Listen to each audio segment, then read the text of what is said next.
Assalamualaikum warahmatullahi wabarakatuh. Selamat pagi. Pada kesempatan kali ini, saya Saifuddin Zuhri, Prodi Administrasi Negara semester 3 akan menyampaikan laporan lisan dengan topik dampak efisiensi anggaran pada sektor pendidikan. Topik ini akan menjadi sangat relevan di tengah dinamika anggaran negara dan kebutuhan pendidikan yang terus berkembang.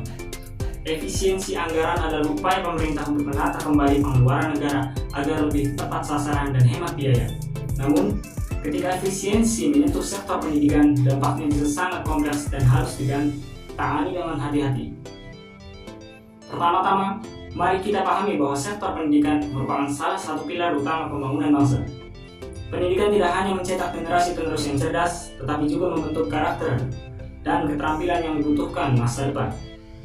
Oleh karena itu, setiap perubahan dalam anggaran pendidikan, baik peningkatan maupun efisiensi, pasti akan mempengaruhi banyak aspek. Salah satu dampak langsung dari efisiensi anggaran pada pendidikan adalah pengurangan dana operasional. Banyak sekolah, terutama di daerah tertinggal, sangat bergantung pada dana dari pemerintah pusat untuk operasional sehari-hari. Jika dana ini dikurangi, maka kegiatan belajar mengajar bisa terganggu. Misalnya, pembelian alat tulis, perawatan fasilitas, dan penyediaan makanan tambahan bagi siswa yang terhambat. Kedua, efisiensi anggaran juga dapat berdampak pada kualitas pengajaran.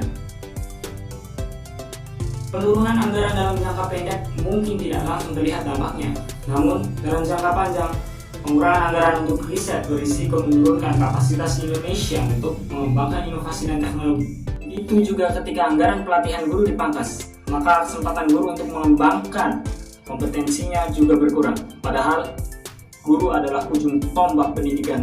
Tanpa guru yang kompeten dan terlatih, proses pembelajaran tidak akan efektif, meskipun sarana dan prasarana sudah tersedia. Dampak lainnya adalah berkurangnya pembangunan infrastruktur pendidikan di beberapa wilayah Indonesia. Masih sangat banyak sekolah yang kondisinya sangat memprihatinkan. Selain itu, efisiensi juga berdampak pada program bantuan bagi siswa, seperti beasiswa atau bantuan biaya transportasi. Program-program ini sangat penting untuk memastikan siswa dari keluarga kurang mampu tetap bisa bersekolah.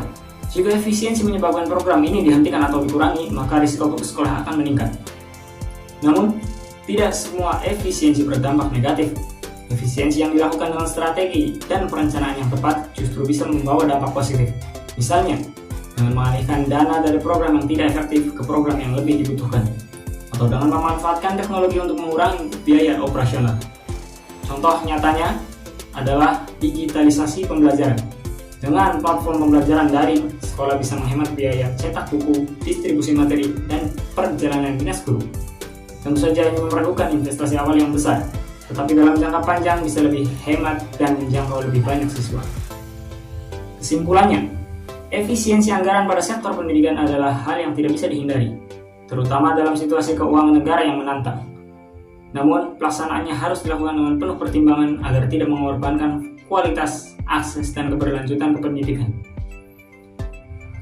Pendidikan adalah investasi jangka panjang bagi keberlangsungan negara ke depannya yang tidak bisa dikompromikan.